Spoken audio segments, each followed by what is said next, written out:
अस्सलाम वालेकुम नाज़रीन, मैं हूं राव दिलशाद हुसैन और आप देख रहे हैं सिटी न्यूज नेटवर्क का डिजिटल प्लेटफॉर्म। आज हमारे मेहमान हैं सूबाई वज़ीर तालीम राना सिकंदर।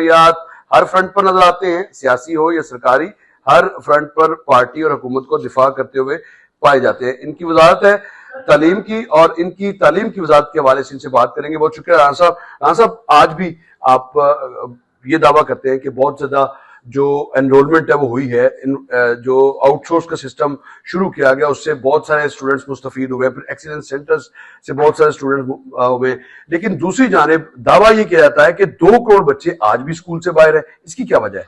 अच्छा, पहले तो मैं ये फैक्ट स्ट्रेट कर दूं कि ये फिगर है 60 लाख से 1 करोड़ 10 लाख के दरमियान जो लोगों ने हमें बताई। और जब मैंने उनसे सवाल किया कि किधर है किस मोहल्ले में कितने, तो किसी के पास डेटा नहीं था।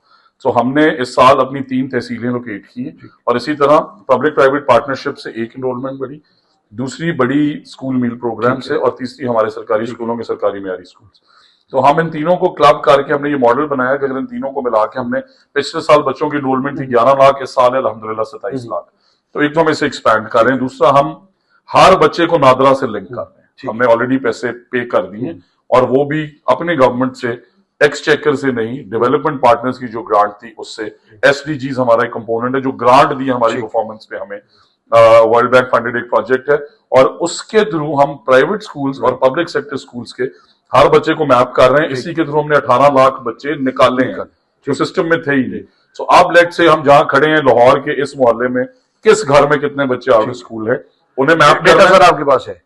अब आ गया। इनको कब तक स्कूल में इनकी एनरोलमेंट 100% कब तक होगी? सर देखिए, नवा साल में, अगले साल में? मैं ये समझता हूं कि हमारा 3 ईयर टारगेट ये है कि आउट ऑफ स्कूल चिल्ड्रन अगर 100 साल में 77 ईयर्स में इतने जमा हुए तो हम उसे 50% जरूर कम करें। ठीक है। और अगर हम ये करने में कामयाब हो गए तो हम पहला सूबा होंगे पूरी दुनिया का जिन्होंने एक टेन्योर में 50% आउट ऑफ स्कूल चिल्ड्रन। 50% यानी आपके ख्याल में बहुत बड़ी अचीवमेंट होगी। अच्छा, ये बताएं कि स्कूल्स में डेवलपमेंट के हवाले से हम देखते हैं कि बहुत ज्यादा, अगर जरूरत 3 कमरों की है, 3 कमरे 30 लाख में बन सकते हैं, लेकिन जब हम उनके बिल देखते हैं, बजट देखते हैं, तो वो पता चलता है कि 4 करोड़ लग रहा है, 5 करोड़ लग रहा है। इसको किस तरह से आप ओवरकम करेंगे? ये जो एक्स्ट्रा जो एक्सपेंडिचर्स हैं, क्या आपके पास फार्मूला ऐसा है कि कम से कम खर्च बालानशी हो सके? अच्छा, आपने बहुत अच्छा सवाल किया और मैं शुक्रगुजार हूं कि आपने इस तरफ तवज्जो दिलाई।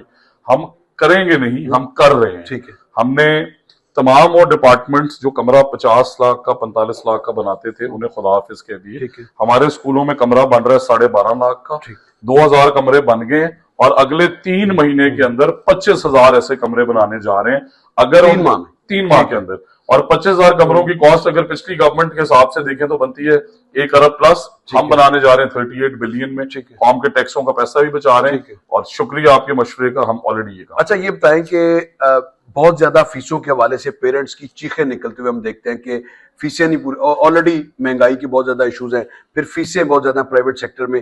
प्राइवेट सेक्टर को चूंकि मुंह और घोड़ा है, इसको नकेल डालने के लिए कोई स्ट्रेटेजी है आपके पास? देखिए और सब इसमें कंट्रीब्यूशन भी है प्राइवेट सेक्टर की, अगर सरकारी कोई शक नहीं इसमें कि जब जॉब्स के हवाले से, अदरवाइज भी अगर हमारी यूं जा रही थी परफॉर्मेंस, अब यूं हुई है।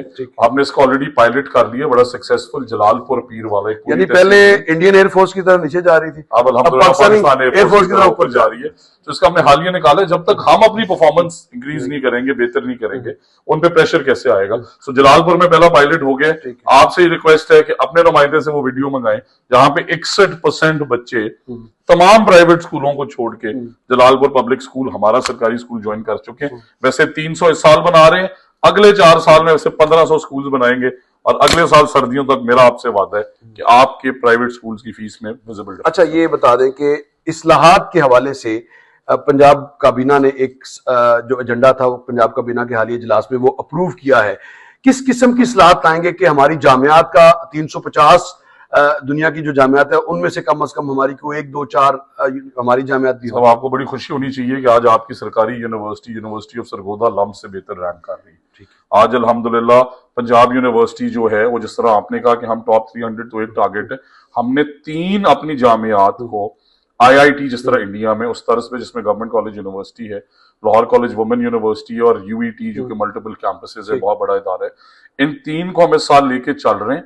और हमारा ना सिर्फ ये प्रोग्राम है कि आपने कहा कि टॉप 300 में पहले, बट इंशाल्लाह हम पाकिस्तान को और पंजाब को पहली यूनिवर्सिटी देके जाएंगे जो टॉप 100 सर, सरकारी स्कूल्स के हवाले से अगर बात की जाए तो पिछले 10 सालों में बहुत कम सरकारी स्कूल्स बने, एडिशन जरूर हुए कमरों के। सरकारी स्कूल्स बनाने के हवाले से जो सेंटर ऑफ एक्सीलेंस का प्रोजेक्ट है, क्या ये हर सूबाई हल्के में जाएगा या ये यूनियन काउंसिल तक रिफ्लेक्ट करेगा? इस पे गवर्नमेंट की क्या पॉलिसी है? सर, पहले मरले के अंदर हर तहसील में 2, ठीक है। दूसरे मरले के अंदर हर हल्के में 2, ठीक है। और तीसरे मरले के अंदर इंशाल्लाह हर यूनियन काउंसिल में 2। ये सेंटर ऑफ एक्सीलेंस, और इससे फायदा क्या होने जा रहा है? सर, फायदा ये होने जा रहा है कि जो महंगी फीस प्राइवेट सेक्टर आपसे लेता था, उस फीस को हमने देखा, कॉस्टिंग की, वो फीस पे कर रही है government of Punjab. Private partners हमारे हजारों हैं, किताबें फ्री, फीस फ्री और क्वालिटी प्राइवेट सेक्टर से बेहतर। एक साल पहले आपने दावा किया था कि जो प्राइवेट सेक्टर हैं, ये स्कूल्स या जामियात हैं, इनकी फीसें खुद ब खुद कम करेंगे। उन्होंने कम तो नहीं की, लेकिन और बढ़ी हैं।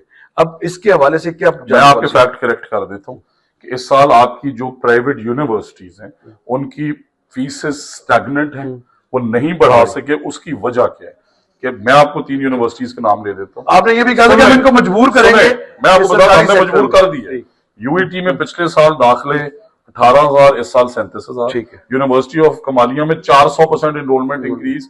इसी तरह home economics university, GCU Faisalabad, Sialkot, IUB Bahawalpur. But हम उससे भी आगे निकल गए। वो वादा हमने कैसे वफा की है? आप में से जिस पाकिस्तानी की बच्ची ने बैचलर करना है, उन हर स्कॉलरशिप से पूरी फीस अदा हो रही है।